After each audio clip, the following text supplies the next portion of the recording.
ابھی ہم بات کر رہے تھے کہ فسکل سپیس چاہیے ہے وفاق کو صوبوں سے، تو جب ہم یہ کہتے ہیں کہ وفاق فسکل سپیس چاہتا ہے تو عام آدمی سے کیا مراد لے؟ ابھی ایک آرٹیکل ہی لکھ رہا تھا for tomorrow's newspaper on Pakistan 4 budgets of the provinces and 1 budget of the federal government. So ایک تو ہمیں یہ سوچنا ہے کہ پہلی دفعہ ہم ان پانچوں کو ایک نظر سے دیکھیں، اور جب میں اس کو دیکھتا ہوں تو وہ مجھے اردو کی کہاوت یاد آ جاتی ہے کہ رسم دنیا بھی ہے، موقع بھی ہے، دستور بھی ہے. رسم دنیا اس طرح سے ہے کہ ایک پولیٹیکل ریالٹی ہے فسکل پریشرز کی جو اس وقت فیڈرل گورنمنٹ پہ ہے. موقع یہ ہے کہ آپ 3 سال کی ہیوی سٹیبلائزیشن سے آ رہے ہیں اور اس میں پاکستان کی انویسٹیبلٹی جو ہے وہ خراب ہو گئی ہے. اور دستور اس طرح ہے کہ ایک کانسٹیٹیوشنل سپیس ہے جو 18th امینڈمنٹ نے دی ہے، اور وہ فسکل فیڈرلزم کو ہمیں ٹھیک کرنا چاہیے اور وہ پانچوں حکومتوں کو پل ٹوگیدر کرنا چاہیے.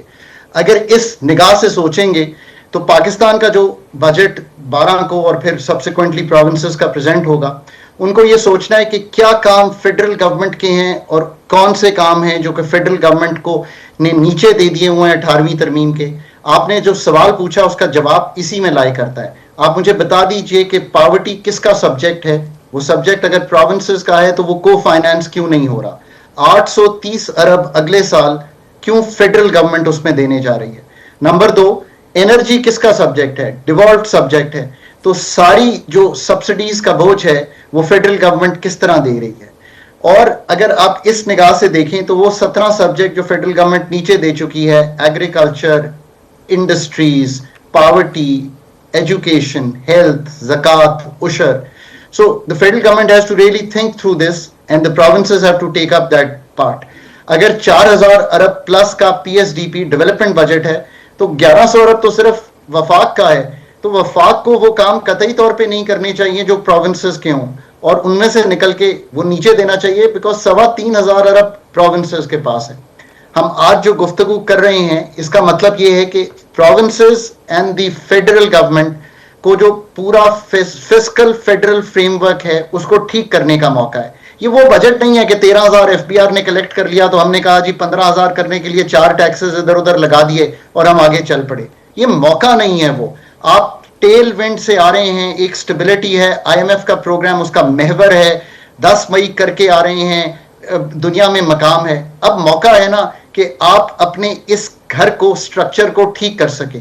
اگر آپ 1200 سے 2000 ارب فیڈرل گورنمنٹ کے پاس کسی طرح واپس نہیں لائیں گے، میں نے تو ابھی گنوا دیا ہے آپ کو، 830 ارب وہ ہیں، 1000 ارب کے قریب سبسڈیز ہیں، اور پھر جو کچھ ٹیکسز ہیں جو کہ شاید فیڈرل گورنمنٹ پہلے فیڈرل پول کا حصہ بناتی ہے، اس پہ بھی سوچ بچار کیا جا سکتا ہے. یہ سب وہ بڑے ڈیسیجن ہیں جو آنے چاہیے. پھر یہ فیصلہ کرنا چاہیے کہ پاکستان میں مینوفیکچرنگ پہ 54% ٹیکس ہے. سمجھا دیتا ہوں، 29% ہائی ٹیکس ہے کارپوریٹ ٹیکس، اس کے اوپر سپر ٹیکس، اس کے اوپر ای او بی آئی اور باقی سب لیویز ملائیں، اس کے اوپر انٹر کارپوریٹ ڈیویڈنڈ. یہ ثانیہ میں آپ کو بتاؤں، ابھی ٹرکی نے 9% کر دیا اپنا مینوفیکچرنگ کا ٹیکس. سو آپ کیسے کمپیٹ کریں گے اس کے ساتھ؟ ابھی ایک ٹرکی کے ریفارمز آئے ہیں، مطلب آپ ان کو دیکھیے. آپ بہت اچھی اینکر ہیں، میں تھوڑی دیر کے لیے مان لیتا ہوں آپ اور مہر لیڈنگ اینکرز ہیں. آپ پہ ہم 38% ٹیکس لگاتے ہیں. یہ کیسے ہو سکتا ہے کہ ہم آپ کو 38% ٹیکس میں رکھیں؟ پاکستان کا پرسنل انکم ٹیکس لوگوں کے لیے، آئی ایم شور کہ جو سامنے کیمرہ مین کھڑے ہیں ان کی اگر 80,000 روپیہ سیلری ہے، میں ایک براڈ برش سے بات یہ کر رہا ہوں، سیلری کو ایگزمپٹ کر دینا چاہیے. 50,000 کے بریکٹ کو 80,000 پہ لے جانا چاہیے. پاکستان کا ہائیسٹ ٹیکس بریکٹ شروع ہوتا ہے 3,47,000 پہ پرسنل انکم ٹیکس کا. اس کو بڑھا کے 4.5 پونے 5 لاکھ کرنا چاہیے. جو 1.5-2 لاکھ کا بریکٹ ہے وہاں 5-8% کی جتنی ریلیف دے سکتے ہیں وہ دینی چاہیے. جو آپ کی انکم ہے بیسک. خاقان صاحب آپ بڑی زبردست کیلکولیشن جو وہ دے رہے ہیں، اور یہ بڑی ایک پرانی ڈیبیٹ ہے کہ آپ ٹیکس نیٹ کو بڑھائیں، پہلے سے جو لوگ ہیں ٹیکس دے رہے ہیں ان کو مزید سکویز نہ کریں. تو آپ کے خیال سے کیا پوٹینشل ایونیوز ہو سکتے ہیں مزید اس بیس کو بڑھانے کے لیے؟ زبردست ثانیہ، بات ہی ساری یہ ہے جو کام وفاق نے کرنے ہیں صحیح طور پہ، ایک تو وہ کرے. آپ نے ایک بیسک سی تاجر سکیم دے دی ہے. I don't want to criticize it. یہ 1 سال کے لیے آپ ضرور کہہ سکتے ہیں تاجروں کو کہ آپ ایک فکس ٹیکس رجیم میں آ جائیں آپ نے ایک طرح سے ان کو ایمنسٹی بھی دے دیا, آپ نے کہا آپ جو ویلتھ ڈکلیئر کریں گے ہم وہ مان لیں گے. ابھی آئی ایم ایف جب اس کو دیکھے گا سو آئی ایم شیور کہ وہ اس پہ شاید سوالات بھی ریز کرے, بٹ ایٹ لیسٹ گورنمنٹ کا سٹیپ ہے. اس کو اگلے ایک سال میں کمپلائنس لیں 10 لاکھ کی, 35 لاکھ ہے نا, میں اسٹیٹ کا فگر مان لیتا ہوں, 10 لاکھ کی کمپلائنس لیں 25 ارب روپے آئے گا, 20 لاکھ کی کمپلائنس لیں 50 ارب روپے آئے گا. That's your first order of business. Capital gains tax on property کو ٹھیک کریں, 7.5% ٹرانزیکشنل ٹیکس سے نکلیں, یہ وفاق کے کام ہے.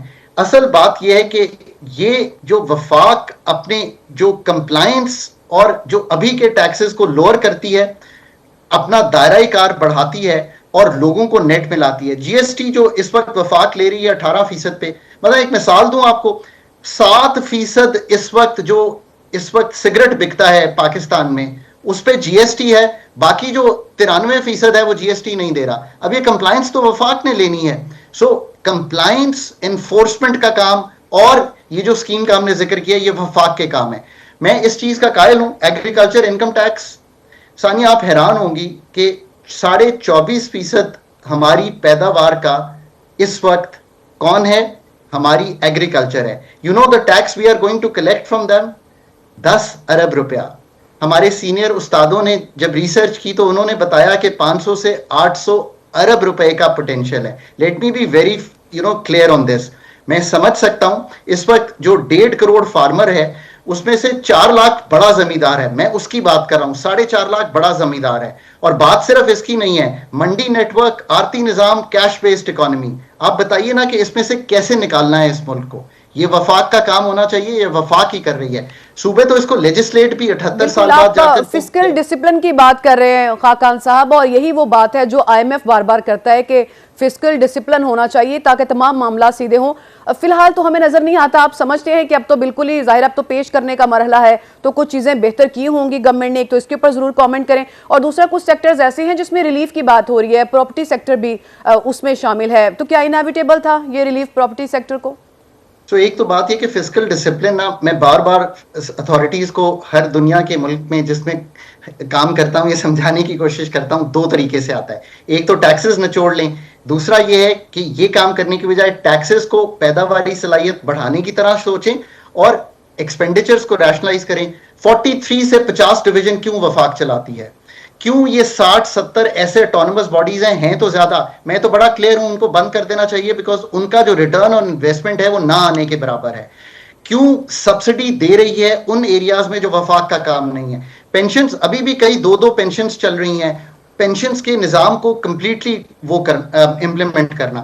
پھر مطلب cash injections, equity injections, cash development loans, S O as پہ کیوں 800 سے 1000 ارب خرچ کرتی ہے.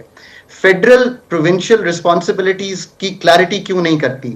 پبلک سیکٹر کمپنسیشن ہم کیوں نہیں مانیٹائز کرتے اس چیز کو. ہم کیوں گاڑیاں پیٹرول کم کرنے کی بات کرتے ہیں, کیوں ہم اپنی ڈیٹ ری پروفائلنگ کی طرف نہیں جاتے. This is the expenditure reform I want to see in this budget. As I keep seeing, Pakistan has probably the greatest opportunity to correct its fiscal federalism and اس چیزوں پہ کہ لوگ بھی کہیں کہ حکومت نے, 5 حکومتوں نے اپنی اخراجات میں آسٹیریٹی نہیں کی بلکہ اس کے سٹرکچر کو تبدیل کر دیا ہے. آئی ایم ایف سے گزارش یہ ہے کہ جا کر بات کریں اور اپنے بیسٹ مائنڈز لے کر جائیں. وہ چونکہ 11 بہت سمارٹ اکانومسٹس لاتے ہیں, آپ بھی ان کو جا کر ماڈل کر کے یہ چیز سمجھائیں کہ پاکستان جے کرو کی اس جگہ کھڑا ہوا ہے کہ اور ٹیکس لگانا is not a solution for Pakistan.